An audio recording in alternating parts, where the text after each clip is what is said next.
crystals made from sugar, corn syrup, and blue dye. Tanya Tucker is now releasing her newest song, Forever Loving You. It's about her feelings for Glenn Campbell, her ex-husband. He passed away earlier this week of a terrible disease. Tucker says that she will forever love him and his death is the reason for the new song. Now to James with your sports report. Cross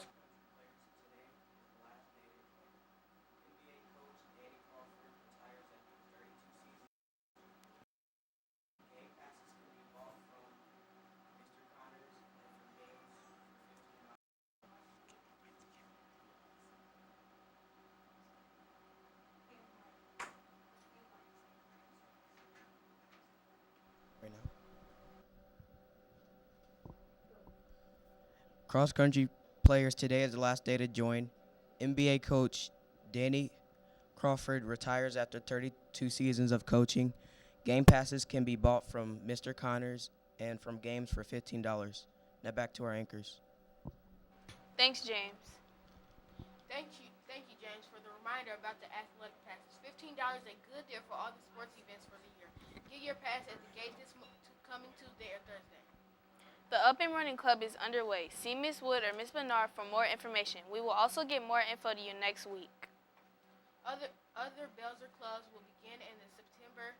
More information coming. If any club sponsor have information for BTV to pass along, please email Ms. Trotter. If you did not get your Chromebook this week, you will receive it during social studies today. You will be getting it in the media center. Please follow your teacher's directions. Mr. Harsher will be talking to you this morning about setting a new password teachers. You have been emailed instructions this morning. This day in history, in 1929, Babe Ruth became the first professional baseball player to hit 500 home runs in their entire career. Our celebrity birthday is Chris Hemsworth, who is turning 34. He is an actor best known for playing Thor in the Marvel series The Avengers. His other movies include Rush, Red Dawn, The Cabin in the Woods, and more. The quote of the day is from Paul Samuelson, who once said, "Good questions outrank easy answers." Work hard today, Bruins. Now to Mr. Harsher with the rest of the morning announcement. Have a fun Friday, Bruins. Good morning, Bruins. Just a couple quick announcements from Mr. Harsha. The first, I want to talk about our tardy policy. So far, I have been very pleased with the number of students who are getting to class on time. We have a couple students who are still struggling to get to class on time. They may have received a tardy pass or two over the last couple days, and I just want to make sure that I bring everybody's attention to that. Remember, the expectation is that you get to class. You got 5 minutes, and I can tell you that you can get from any room in this building to any other room in this building in 5 minutes if you get moving. So please make sure you're getting to class on time. Today, we are going to focus on that. We are going to focus on being responsible. That's only one of the reasons why getting to class on time is important, but it is important just to show that you are a responsible person and that you can get where you're supposed to be on time. I know that as we're in the working world, when you're looking to get a job, that's one of the things your employers is going to be looking for. Can you be counted on to be responsible and get where you're supposed to be on time? So today, during one of the class periods, and I'm not going to tell you which one, we are going to offer a hero point for students who arrive to class on time. Simple responsibility, do what you're supposed to do, and we're going to reward you with a hero point. So make sure today you're trying to get to class on time.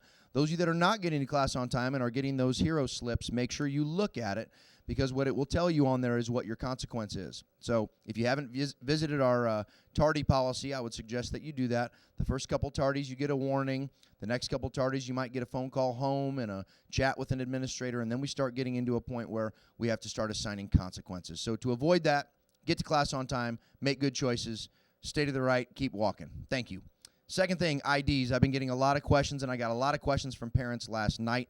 I want to remind students again, if you have an ID, you are expected to wear it on your person and be visible at all times. We are aware that some students don't have an ID yet. If you enrolled after a certain date, we don't have your ID. We're working with LifeTouch to print off some more, and we hope to get those out to you as soon as possible. So teachers, I do need you to be a little bit understanding. For some of our students, they may not have an ID, and I will let you know when those other IDs get delivered so we know when all students in the building should have one. Laptops. I want to reiterate that our Chromebooks do not go home. So college prep teachers, remember that you are responsible in the morning for passing those out to students and collecting them at the end of the day, at the end of 7th period. And right now, no students in the entire building have permission to take those devices out of our building.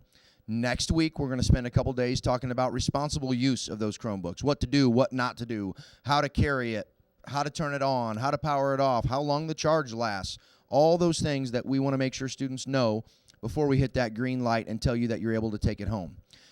Another thing that teachers need to be aware of as far as Chromebooks go, there are a wide variety of situations across the building. We have some teachers that have carts, and all of the Chromebooks were turned in last night, and they all charged, and everything is good. We also have some teachers who don't have enough wires in their cart yet or don't have a cart yet. We're trying to work out some of those kinks, and those should all be figured out today. So my guess, teachers, is that by Monday, you should be able to expect students to have their device in class and be used for instructional purposes. That is my goal, and so I wanted to share that with you. Last thing I've got, and I want to give you some time to do it, Mr. Bergman sent an email out to all teachers this morning, so college prep teachers, I would ask that you check that if you have not already. It kind of walks you through what students need to go through in order to reset their password. It's a very important step. If students are going to be able to use their device on Monday, we want as many as possible to get through that process today. So I'm going to give you the rest of the time this morning to work on that. I hope everybody has an outstanding Friday. Make it a great day.